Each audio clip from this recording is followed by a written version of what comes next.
Attestor Forensics HQ here in Bad Wurzach, Germany again, and I'm going to show you the LABview system today, and this is a video photography viewing system for the laboratory use. And this one's connected to our LABview screen pillar column here, and that means I can use it to maneuver it over this workspace pretty much anywhere I need, and I can raise or lower the camera as I need to pretty easily.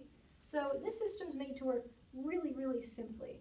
And it's got some good features, and it's also compatible with our LABview system, so you can use different light sources with it as you need it. So some of the features that this has, as it's got an autofocus feature, so if I'm raising or lowering this camera, I can just use this one-click autofocus feature, and it'll automatically focus on this new evidence at this new height, so you don't have to spend as much time focusing your camera. It's also got a touchscreen display for selecting your light source, and a couple other options here. And if we take a look at the side here, you can see the number of light cubes I have attached here, but you can actually attach any number you want on there in any color, in any order. So if I hook up the light source I want, then it'll automatically connect to the system, and that option will come up on the screen. And if I select the option on the screen here, not only does it turn on that light cube, I can adjust the intensity, and the system itself was going to automatically select the filter I need, so I can better see the fluorescence. So now we're going to show you some of the features that you can use to actually look at different kinds of evidence with this, and we'll show you how this best works with our light sources.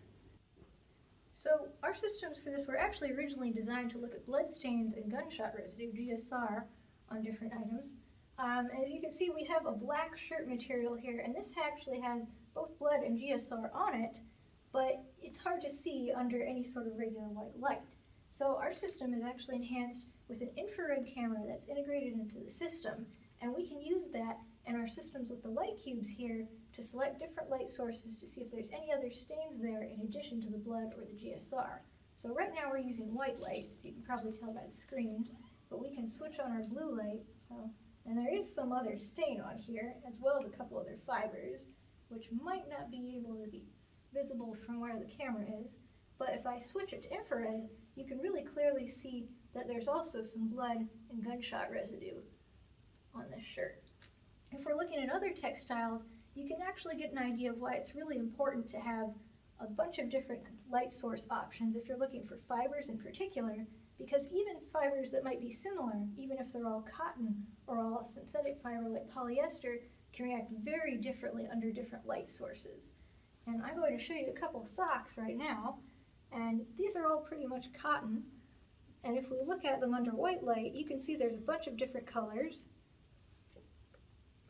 And if there's a stain on these, that could potentially be really difficult to see because of the pattern background on some of these. And it could also be a problem if we're looking for specific colors of fibers or types of fibers on these, perhaps a synthetic fiber from a coat, or maybe a trunk liner from a car, or maybe a carpet, or potentially even some sort of dyed animal hair.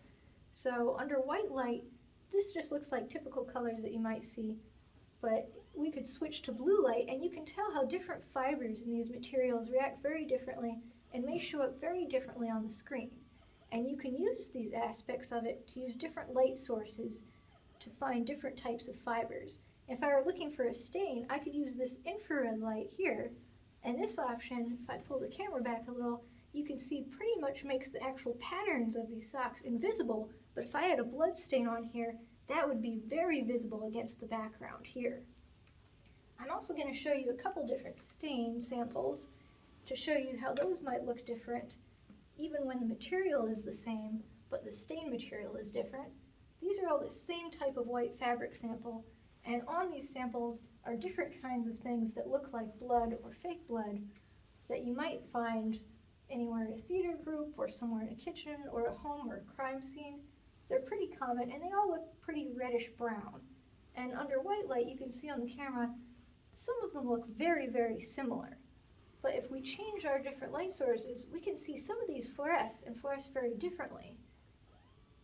And if we use our infrared light, some of these actually almost disappear entirely, which is good because if we were looking for real blood and if we used infrared light, we would know that that infrared light would make that blood stain appear darker. So we would know that these top fabric samples here definitely couldn't be blood.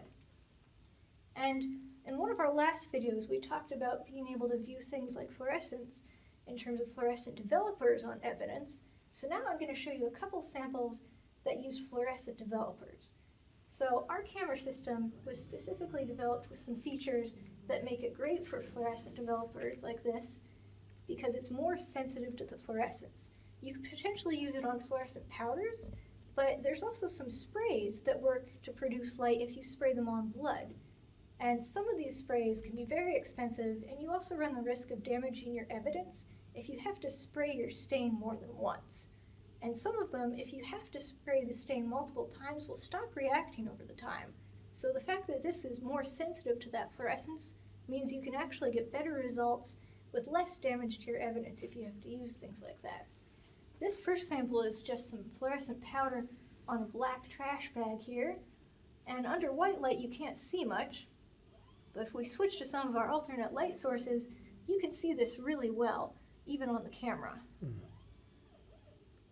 I'm also going to show you some fingerprints that we put and powdered on a 3D printed gun last week, and you can take a look and see how these turn up and see how much detail you can get on the LABview camera here if we zoom in a little. And this is a slightly different kind of powder, so this will produce some more orange fluorescence, and you certainly can't see much under the white light, but if we use our alternate light sources, you can see those prints for us fairly well. So I've talked about how you can use this in a laboratory setting, but I also wanted to give you a quick introduction to one of our other systems for the crime scene.